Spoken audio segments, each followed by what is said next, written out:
खरीप हंगामासाठी 14 पिकांच्या हमीभावात केंद्र सरकारकडून वाढ।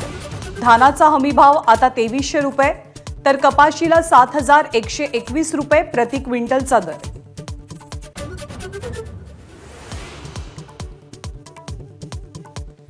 पांढऱ्या शिधापत्रकाधारकांनाही आता मिळणार महात्मा फुले जन आरोग्य योजना आणि आयुष्मान योजनेचा लाभ। 22 लाख विद्यार्थ्यांना लाभ। मंत्री चंद्रकांत पाटील यांची माहिती।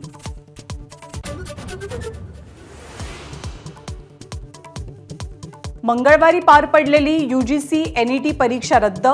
परीक्षेत गैरप्रकार झाल्यामुळे केंद्रीय शिक्षण खात्याचा निर्णय। यूजीसी एनईटी परीक्षा पुन्हा घेणार, तारीख लवकरच कळणार।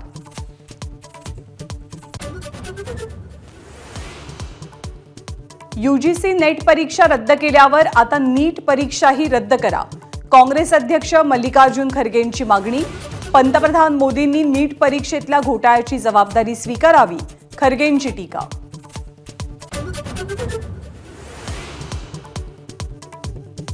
नीट परीक्षेशी संबंधित 12 विविध याचिकांवर आज सुप्रीम कोर्टात सुनावणी। राहुल गांधी सुद्धा आज नीट परीक्षार्थींसोबत चर्चा करण्याची शक्यता।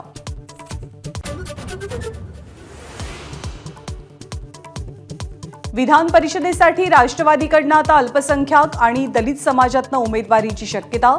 बाबाजानी दुर्राणी आणि सिद्धार्थ कांबळेंचं नाव आघाडीवर।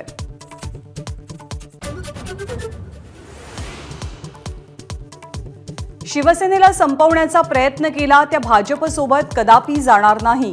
शिवसेनेच्या वर्धापन दिनी उद्धव ठाकरेंचा पुनरुच्चार।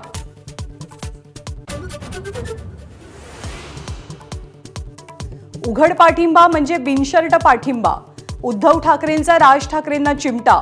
तर पुन्हा येईन म्हणणारे आता जाऊ द्या ना घरी, वाजले की 12 म्हणतात। फडणवीसांनाही खोचक टोला।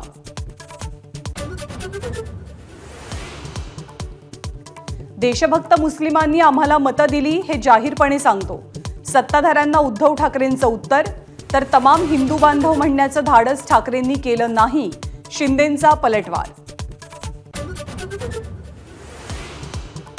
मित्रपक्षांशी जागा वाटपाचा फॉर्म्युला लवकरात लवकर निश्चित करा।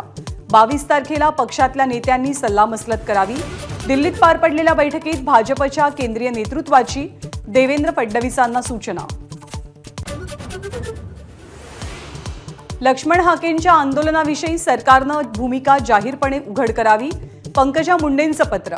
सर्व आंदोलनाबद्दलची सरकारची भूमिका सारखीच असावी, पंकजा मुंडेंचं आवाहन।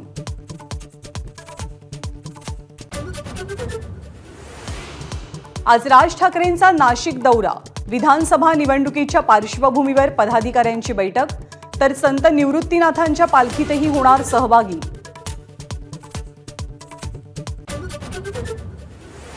संत निवृत्तीनाथांच्या पालखीचं आज त्र्यंबकेश्वरवरनं पंढरपूरकडे प्रस्थान। 450 किलोमीटरचं अंतर 27 दिवसात पार करणार। रायगडावरती आज तिथीनुसार शिवराज्याभिषेक सोहळा। शिवरायांच्या पालखी प्रस्थानानंतर नगारखान्यासमोर ध्वजारोहण। नागपूरमध्येही कार्यक्रमांची रेलचेल। पालघरच्या वाढवण बंदराला केंद्रीय मंत्रिमंडळाची मंजुरी। देशातील सर्वाधिक क्षमतेच्या वाढवण बंदरासाठी 76,000 कोटींची तरतूद।